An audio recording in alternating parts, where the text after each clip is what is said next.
Hello, everyone. Uh, It is an interesting day. It is an interesting time. We are being called to think about how we want to change ourselves. It's a good idea to want to do that. I think it's a great idea to want to do that. But then I think we're faced with, like, how do I have a new behavior? Maybe I have some behaviors that aren't really working very well for me. Maybe I have some behaviors that are causing me some problems, causing me some issues that I don't want to have anymore. I always find, like, the common ground in all my relationships, or the common ground that we have in all our relationships, is ourselves. So if we look at all the relationships we've had, really we are at the center of those, and so I think it's important for us to ask, well, how are all my different relationships going? How are my community relationships, my work relationships? How are my intimate relationships going? How are my friendships going? And then we can just look at, well, what can I do to improve myself as a friend, as a partner, as a colleague, as a workmate? And I think that one of the things we're all being called to do right now is improve, and we have a lot of room for improvement. I mean, we all have so much room for improvement. And so, how do we do that with some modicum of kindness? Like, be kind, and then put your name at the end of that phrase. Like, be kind too. Be kind to yourself in the process, but also to be aware, to be culpable, to be. It's important that we're able to say we created. We are the creators of all of these things, and so, how do we want to create? If we want something different, how do we want to create that? How do I want to show up to that? And so one of the things I think about is I think about my work, and a new behavior could be around our work. I think it's interesting because in my mentoring practice and in my teaching practice, one of the things that is most important is that people are able to cultivate their dreams and to bring their dreams into reality. Because if we can do that, then the earth gets well. So we're each a part of the earth, and we're each here to be her dream fulfilling itself. But we are given dreams, and those dreams are in our heart, they're in our spirit, they're in our voices, and those dreams want to be brought into reality. And so I think it's so magnificent and amazing that we've been given this time to really think about our dreams, and to think about and to reflect, and then also to be called, and then also to be, like, really um, engaged behind seeing what is and isn't working for us, not only as individuals, but also in our communities and our families and in our cities. So we've really been, and in our country and globally, we've really been called to ask ourselves, um, what is it that I need to do in order to be awake to what I'm dreaming? What is it that I'm dreaming, and what is it that I want to dream, and what is it that I want to bring into manifestation in the world? And I think we've all really been called to that at this time. So I would just ask us to think about that. And then there's these really interesting thoughts that I was thinking, and I was talking with one of my friends today.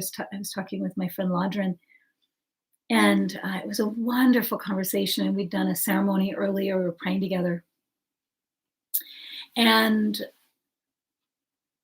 just that we can, stop and ask for change in ourselves and in the world. And then we can make a choice to have a new conversation. And that's not just a new conversation that's external, that's also a new conversation that's internal. And in my mentoring, one of the things I noticed over the years is that people oftentimes are not fulfilling their dreams. They're not able to feel fulfilled by what they're doing, or they are somehow not in alignment with what it is that they value. They're not in alignment with what they really care about. And I think that that's one of the things we're being called to do now is, like, how can we be aligned with what we really care about? And we are being given time and energy toward that end, and we're being shown that how important it is, that it's so important that we fulfill those dreams. And that doesn't mean a to-do list. What it means is a to-be list. Like, who do I want to be? So it's not a to-do list; it's a to-be list. And so, how can I make a list of how I want to be? And one of the things that I think about is that many clients and students have really struggled in their work and in feeling satisfied and fulfilled. And so it's interesting to think about, how do we want to live and who do we want to be in our daily lives? And one of the things that's important is that we follow the cycles, and that we follow the seasons, and that we pay attention to, the times of day, like, oh, it's morning and it's time to wake up, and then it's noon and it's the strong time of day, and then it's dusk and it's time to connect with loved ones, and then it's night and it's time to rest. And if we can follow those seasons throughout each day, including the seasons of each year, we're going to see some really positive changes. We'll be able to see some positive changes within ourselves, and also in our own attitudes and behaviors in our lives. But I think that we just have to be brave, and this is a real time of courage. And I know it seems interesting to, like, oh, I need to be brave so that I can grow my own food, or I need to be brave so that I can invest in you know the work that is meaningful for me, whether that's art or renewable energy, or opening a community center, or doing healing work, or doing counseling, or making nourishing food for people, or whatever it is that I'm thinking about, whatever it is that's been calling me, or beckoning me. It's like, we're being beckoned, we're being called, we're being asked to be who we really are, and to fulfill our original dreams and our original contracts with the world. And those dreams and those contracts involve, oh, I'm going to do what it takes to cultivate more life. I'm going to do what it takes to cultivate my own life, the lives of my loved ones, the lives of my community, and to create a better life for my global community. And so, if we do this in this dose of our own reflections, of our own ability to change, to improve, to become more of who we want to be and more of who we are, we will be able to engage in ways that are renewing, and that give us kind of a renewable resource of energy from our work, and a renewable resource of power from our voices, and from what's important to us, and from what we most need to say. And so there's a lot of really great prayers for work, but I think one of the things that could be really helpful is if we could change something about our behavior each day. It might be gratitude. Like, I'm going to extend my gratitude into the world, to other people. I'm going to let other people know how much they mean to me. I'm going to let all of the it's really funny. I was driving with it was with my brother and sister-in-law, with Mel and Lisa. We were in South Dakota on Pine Ridge, and I was just so happy. And I just was seeing these really amazing creatures, just so many beautiful birds that were flying, and then there were also these amazing antelope, and just so many different wonderful animals were showing up on our drive that day in the fields along the side of the. And I felt so in love with the antelope. I was just like, I love you, antelope. I was like, I love you. I'm so happy. Thank you for existing. Thank you for being in my life today. And I call that, like, earth intimacy. Like, can we just, like, shout? It's that poem by Araya Mountain Dreamer, where she says, can I still shout to the full moon? Yes. No matter what else is going on, like, there's still something in us. There's still something that really needs the world, and that needs to deliver our love to the world. And if we're dreaming, and if we're thinking about behavior, and if we're thinking about our destiny and our work, well, we're thinking about our love, because our work is our love. And so, how can we have a different attitude and behavior toward our work? Well, I think it means that we need to engage in work that's actually meaningful for us instead of what other folks maybe have told us we need to do or not do, or how we need to behave. So, I think the first key is to drop how other people have told us to behave, and to start to really engage with our own dreaming and our own. Uh, Spacing out. I don't know, like spacing out, I guess you'd call it, but our own moving into the mystery and kind of practicing for what it is that we want to experience in our lives. And so I think about my own mentors. I think about the mentors who guided me, Angeles Arian and my grandfather, and then my Hunka mom and my blood mom and all of the people who helped me along the way, who've really supported me and given me their work to continue. And tonight we were talking about Grandfather Wallace Black Elk, and his work, and some of the speaking that he did, and just the power of of supporting one another in those positive changes. And I think that that's really what we're being called to do right now. How can I access my own gifts, my own knowledge, in order to make a positive change? So I think one of the first things about it is to change. In order to change our behavior, is to to be grateful. And I mean, maybe not to shout out windows, thank you crows, but I like to do that. I love them. Or you can blow kisses to the water and thank the water. We're made up of water. Whatever's in the water is everywhere. And there's been some really interesting science has come up about how water changes according to the thoughts and the things that are given to it. And so it's important that we're putting our positive, loving energy into those relationships, our relationships with nature, in addition to our relationships with animals and creatures, and in addition to our people. We also get to engage in intimacy and loving behaviors with the spirits of land and place and nature. And so I love these. These are a couple of prayers by Marianne Williamson. And these are our prayers for work. And when I'm thinking about prayers for work, I'm thinking about not only my livelihood, like what is my right livelihood, but I'm also thinking about like my emotional work or my spiritual work in order to get the results that I want, in order to have the new behavior.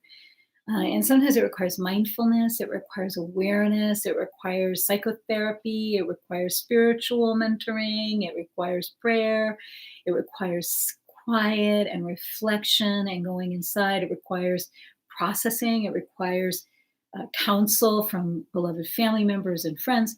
So a lot is required of us in it. And so I really appreciate these prayers. So the first prayer is Dear Great Spirit, I dedicate this work to you. Imprint your mind upon it and fly with it into the heavens. Use it to shower your love onto the world. Use it to shower your love onto the world. Thank you for your faith in me that such a glorious mission has been placed in my hands. Thank you very much, Creator. So a glorious mission, like what's my mission? So it was interesting. I was teaching the mentorship and leadership class this last weekend, and in it we were talking about our mission, and we were talking about our message, and talking about, well, what is my message and what is my mission statement? And so it's kind of interesting to think about that, because in your authenticity is your work. In your authenticity is your work, and then what we can do is we can say thank you. We can say thank you. And we can say thank you for the learnings. I think it's just as important that we say thank you for the things we don't like as the things that we do like, the things that we do appreciate, and the things that maybe we didn't appreciate in the moment, but that are our learnings, are helping allies, and, there to support us. And so all of these things are medicine. When we think about real medicine, there's just so much for us to learn. There's so much for us to learn. Saffron agrees. Hi, Saffron. Hello. there's just so much for us to learn, and we can learn to extend our gratitude and our thanks, but also to be grateful for our work and to be grateful for the dream that's coming through us. And I also know that, you know, sometimes we're on the way to our dream and we don't really know exactly what our dream is. But what we do know is that we have the capacity to to align with it. We have the capacity to support it. We have the capacity to engage in what will guide us in that direction, that will, place us on that path. Um, and so, in thinking about that, I was also thinking about, the savoring of things. And I really like this. Um, this is a grace. This is a grace, and it's something that's said before a meal, and I really liked it. And it talks about savoring, and so what is it that I'm savoring at this time, and how can I have a new experience if I haven't been able to savor things? What maybe could I savor that, or what could I do differently, or what could I try that I haven't tried before? So trying something new, saying something new, even pausing before a meal to say thank you to the artichoke family if you're eating artichokes, or to say thank you to the salmon family for having salmon, or these are families, these are villages of people. And it's good to honor them. It is I believe, and I agree with many elders of this time, that one of the reasons that we are in these dire straits globally in so many ways is that we are not in a relationship with nature, which we rely on for our lives, So we need to engage in that again. And we also need to become brave enough to really talk to one another about what's going on, and also, of course, to be able to set boundaries about what it is that we want and don't want, and need and don't need. But it's very important that we're able to really come into healing conversations, if we can. And that's our hope, is to come into healing conversations so that all perspectives are respected and seen and heard, and then a better way can be developed out of the myriad of different perspectives, and then we can learn how to be in true cooperation, which is, I think, one of the most beautiful things about leadership, and coming into leadership in our internal world, and in our families, in our homes, and in our communities, and in our work. So, to close, let us savor our days. Let us savor this meal. Let us linger to enjoy the bounty of each season. Let us live to declare we find life itself delicious. We find life itself delicious. Have a beautiful day, and I will see you next Wednesday. Have a good week.